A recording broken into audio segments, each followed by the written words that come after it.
কিছুদিন আগে যে সরকার ছিল সে কখনোই এই দাবি দেওয়া কখনোই পূরণ করার মতো সক্ষমতা রাখতো না। রাখলেও যেহেতু তার ক্ষমতায় থাকতে হবে সেহেতু সে সেগুলো পূরণ করার চেষ্টাও করতো না। পানি কখনো মারণাস্ত্র হতে পারে না, পানি কখনো যুদ্ধাস্ত্র হতে পারে না।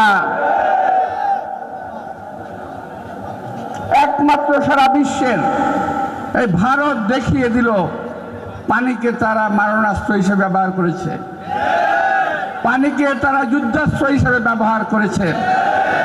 কতটুকু অমানবিক হলে কাজটুকু তারা করতে পারে। আমরা চোখের পানিতে কারো কাছেই কিছু চাইবো না, আমরা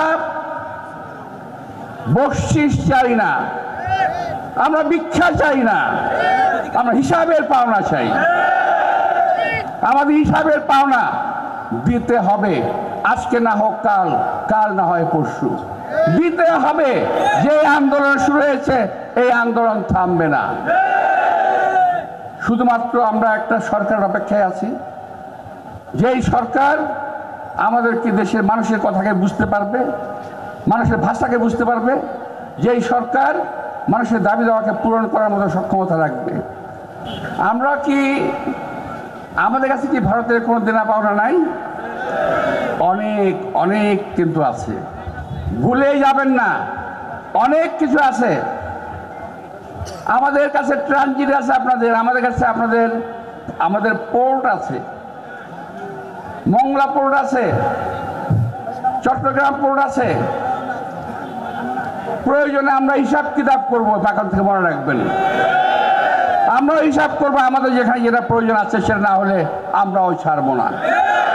আমাদের তিস্তার পানি চাই, দিতে হবে। ফারাক্কার পানি চাই, দিতে হবে। যেখানে যেখানে আমাদের পানির অভিন্ন নদী আছে সমস্ত নদীর পানি আমাদেরকে দিতে হবে হিসাব মতো।